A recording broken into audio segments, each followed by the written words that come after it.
Salut à tous les géographes, c'est Kevin et on se retrouve aujourd'hui pour une première vidéo sur la chaîne qui portera sur l'Afghanistan en forme longue, Émirat islamique d'Afghanistan. Il s'agit d'une théocratie islamique unitaire, le commandeur des croyants de son nom, Ayatollah Akhundzada, est le chef de l'État. La capitale politique, économique et culturelle du pays est Kaboul, les langues officielles le dari et le pachto. La population de 37,5 millions d'Afghans. La superficie du pays, quant à elle, est de 652 230 km². Et la monnaie utilisée est l'afghani. Géographie. L'Afghanistan est un pays d'Asie centrale. Il partage des frontières communes avec le Pakistan au sud, l'Iran à l'ouest, le Turkménistan au nord-ouest, l'Ouzbékistan au nord, le Tadjikistan au nord-est, et enfin la Chine sur la pointe est du pays. Enclavé, il ne dispose donc d'aucun accès maritime et sa superficie est à peine plus grande que celle de la France. Par ailleurs, c'est un pays au relief montagneux, dont le plus haut mont, le Naushak, culmine à 7485 mètres au-dessus de la mer. Le pays est aussi constitué de plaines désertiques au nord et au sud-ouest. Le climat y est continental et le territoire est fréquemment sujet aux tremblements de terre. Faune et flore. La faune présente sur le territoire s'avère être très pauvre et typique des régions montagneuses. Elle est constituée majoritairement d'ours, de léopards des neiges, de loups, de yaks, de bouquetins, de sangliers et de rapaces. Le sud du pays est une des régions désertiques, et c'est le domaine des porcs épics, des singes rhésus et des mangousses notamment. Le carrefour instable de l'Asie. L'Afghanistan est doté d'un emplacement commercial stratégique dont il jouit encore au XXIe siècle.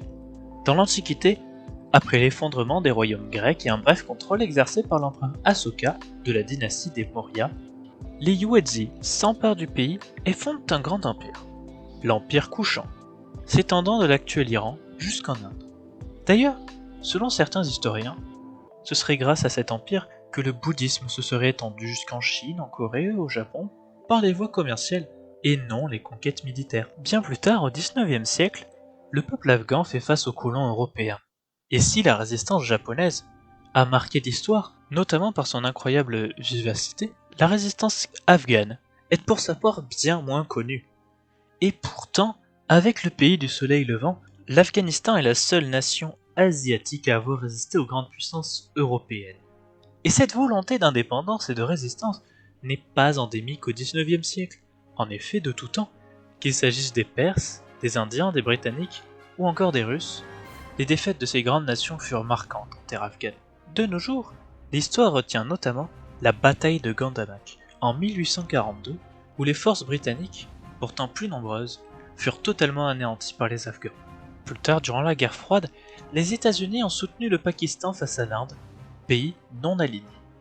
L'URSS, de son côté, soutenait l'Afghanistan qui revendique depuis la troisième guerre anglo-afghane, du 6 mai au 8 août 1919, certains territoires pakistanais.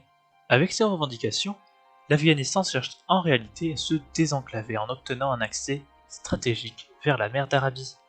À cette période, plusieurs régimes se succédèrent. La monarchie est notamment renversée pour devenir une république. Seulement ce régime politique ne survivra que quelques temps, puis sera renversé par l'armée afghane et enfin l'Union soviétique.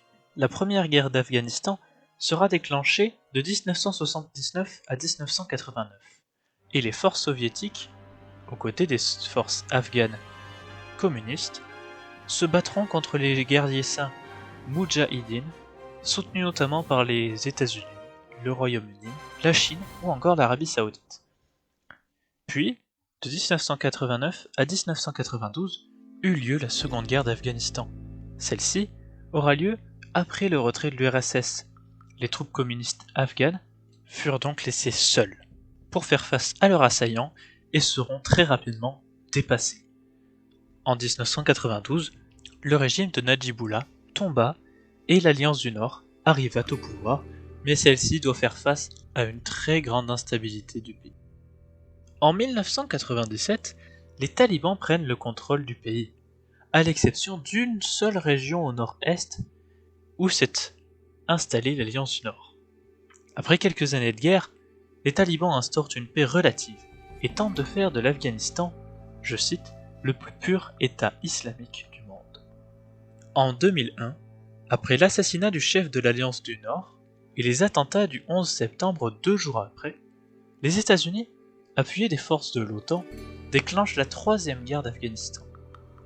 Pour les États-Unis, le but n'est autre que de punir les talibans qui avaient hébergé dans leur pays les terroristes islamistes d'Al-Qaïda ayant commis les attentats. En 2014, après de multiples batailles et revers de situation, les tensions semblent diminuer et l'OTAN se retire peu à peu d'Afghanistan.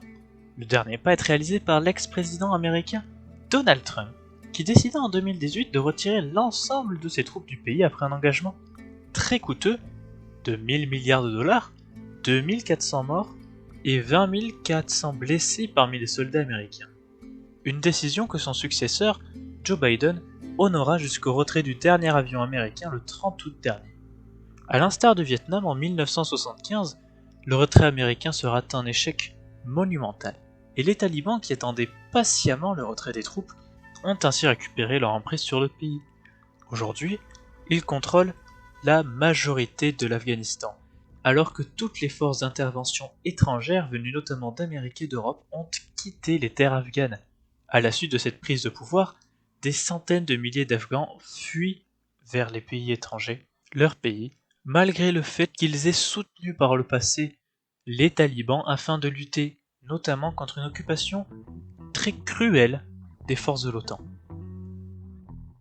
Merci d'avoir regardé cette vidéo. Si elle vous a plu, n'hésitez pas à vous abonner à notre chaîne, la Géo pour les nuls, et à partager un maximum notre contenu.